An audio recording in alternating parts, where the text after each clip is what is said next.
അനധികൃത bike parking കാരണം വഴിയാത്രക്കാർക്ക് ക്ലേശം. ആലത്തൂർ കോർട്ട് റോഡ് മുതൽ സ്വാതി ജംഗ്ഷൻ വരെയാണ് ഇരുചക്ര വാഹനങ്ങളുടെ നീണ്ട നിര. വ്യാപാര സ്ഥാപനങ്ങളുടെ മുന്നിലാണ് ഇരുചക്ര വാഹനങ്ങൾ നിർത്തിയിട്ടിരിക്കുന്നത്. വ്യാപാര സ്ഥാപനങ്ങൾ തുറക്കുന്നതിന് മുൻപ് തന്നെ വാഹനങ്ങൾ പാർക്ക് ചെയ്ത് കഴിഞ്ഞിരിക്കും.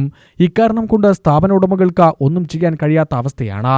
9 മണിയോടെ കടകൾ തുറക്കാൻ വരുമ്പോൾ തന്നെ ബൈക്കുകളും സ്കൂട്ടറുകളും സ്ഥാപനങ്ങൾക്ക് മുന്നിൽ സ്ഥാനം പിടിച്ചിരിക്കും. സ്ഥാപന ഉടമകൾക്കും കാൽനടയാത്രക്കാർക്കും വിലങ്ങുതടിയാവുകയാണ് ഇരുചക്ര വാഹന നിര. പാലക്കാട്, എറണാകുളം, തൃശൂർ, കോയമ്പത്തൂർ എന്നീ സ്ഥലങ്ങളിൽ ജോലിക്ക് പോകുന്നവരാണ് ഇത്തരത്തിൽ പാർക്ക് ചെയ്യുന്നത്. വൈകിട്ട് 7 മണിയോടെ ജോലി കഴിഞ്ഞെത്തി വാഹനങ്ങളുമായി വീട്ടിലേക്ക് മടങ്ങും വരെ കടക്കാരും യാത്രക്കാരും ദുരിതമനുഭവിക്കണം. ഇക്കാര്യം താലൂക്ക് വികസന സമിതിയിൽ പലതവണ ചർച്ച ചെയ്തതിനെ തുടർന്ന് മോട്ടോർ വാഹന വകുപ്പ് പിഴ ചുമത്തിയതോടെ കുറച്ചുകാലം ഈ ശല്യം ഒഴിവായി. എന്നാൽ ഇപ്പോൾ വീണ്ടും പൂർവ്വസ്ഥിതിയിലാവുകയായിരുന്നു. ഇതിന് പരിഹാരമുണ്ടാവണമെന്ന് ഭാരതീയ വ്യാപാരി വ്യവസായി സംഘം താലൂക്ക് പ്രസിഡന്റ് KSP ശാസ്ത്രികൾ ആവശ്യപ്പെട്ടു. ആലത്തൂർ കോർട്ട് റോഡിൽ കാലത്ത് നേരത്തെ വന്ന് നോക്കിക്കഴിഞ്ഞാൽ ഏറ്റവും വീതി കൂടിയ റോഡാണ്. അതേസമയം ഒരു 8:30 മണിക്ക് ശേഷം വന്നു കഴിഞ്ഞാൽ ഏറ്റവും വീതി കുറഞ്ഞ റോഡായിട്ട് ഇത് മാറുകയാണ്. കാരണം പാർക്കിംഗ് എന്ന് പറയുന്ന ഒരു വ്യവസ്ഥിതി ഈ ആലത്തൂർ പഞ്ചായത്തിൽ കൃത്യമായിട്ടില്ല.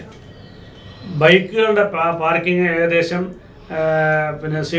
ആലത്തൂർ കോടതി മുതൽ സ്വാതി ജംഗ്ഷൻ വരെ 2 ഭാഗങ്ങളിലേക്കും അങ്ങനെ നീണ്ടു കിടക്കുകയാണ്.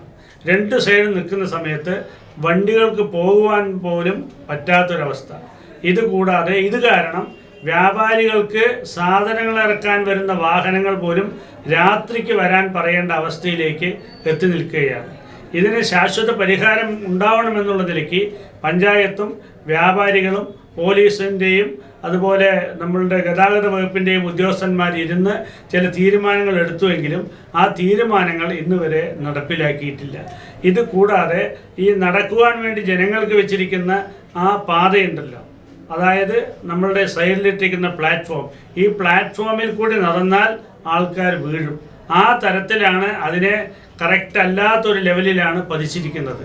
ആ ഒരു വ്യവസ്ഥയും ഇതുവരെ ഒരു മാറ്റം വരുത്തിയിട്ടില്ല. ഇതെല്ലാം പഞ്ചായത്തിൻ്റെ ഭാഗത്തു നിന്നുള്ള വീഴ്ചകളാണ്, കാലാകാലങ്ങളായി ഉണ്ടാകുന്ന ഒരു വീഴ്ചയാണ്.